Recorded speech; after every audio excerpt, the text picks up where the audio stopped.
Tell me, Aldo, if I were sitting where you're sitting, would you show me mercy?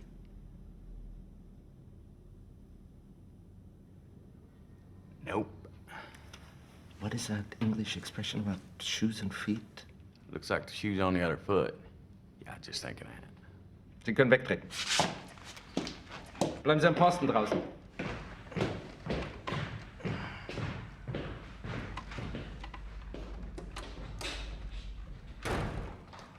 So you're Aldo the Apache.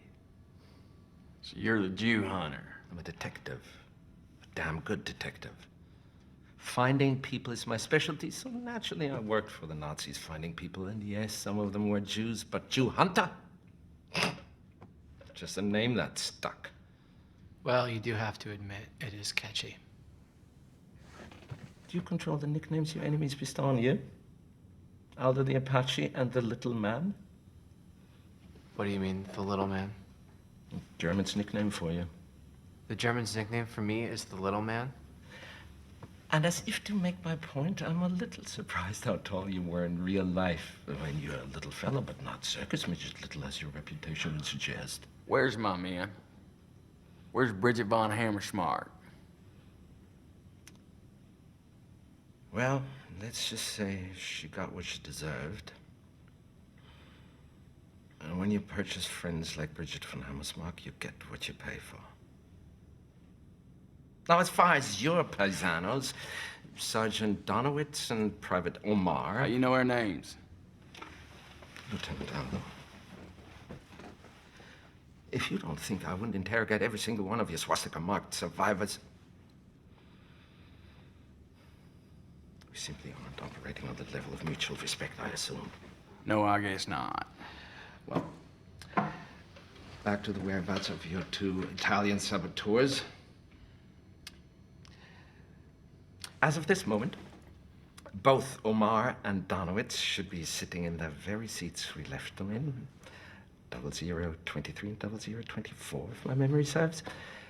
Explosives still around their ankle, still ready to explode, and your mission, some would call it terrorist plot, as of this moment, is still a go.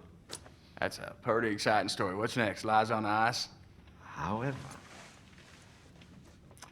all I have to do is pick up this phone right here, inform the cinema, and your plan's kaput. If they're still there. And if they're still alive. And that's one big if. There ain't no way you're gonna take them boys out setting off them bombs. I have no doubt. And yes, some Germans will die, and yes, it will ruin the evening, and yes, Goebbels will be very, very, very mad at you for what you've done to his big night. But you won't get Hitler, you won't get Goebbels, you won't get Goering, and you won't get Bormann. And you need all four to end the war. But if I don't pick up this phone right here, you may very well get all four. And if you get all four, you end the war tonight. So, gentlemen, let's discuss the prospect of ending the war tonight. So the way I see it, since Hitler's death or possible rescue rests solely on my reaction, if I do nothing, it's as if I'm causing his death even more than yourselves. Wouldn't you agree? I guess so. How about you, Yutovich? I guess so, too.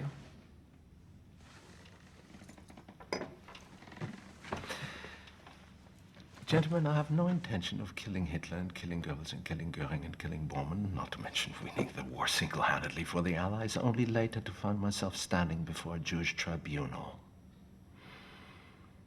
If you want to win the war tonight, we have to make a deal. What kind of deal? The kind you wouldn't have the authority to make. However, I'm sure this mission of yours has a commanding officer. A general. I'm betting for OSS would be my guess. Ooh, that's a bingo. Is that the way you say it? That's a bingo. You just say bingo. Bingo! How fun! But I digress. Where were we? Yeah, make a deal.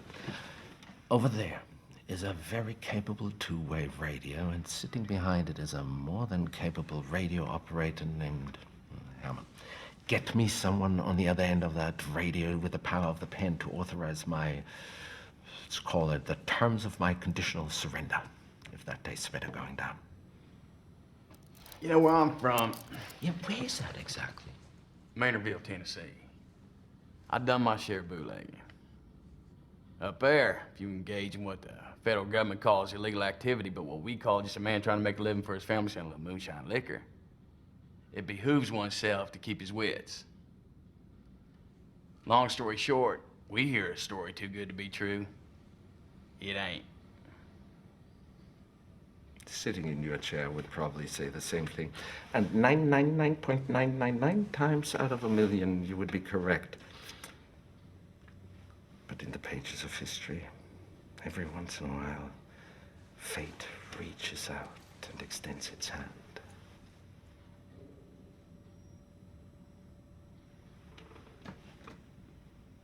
What shall the history books read?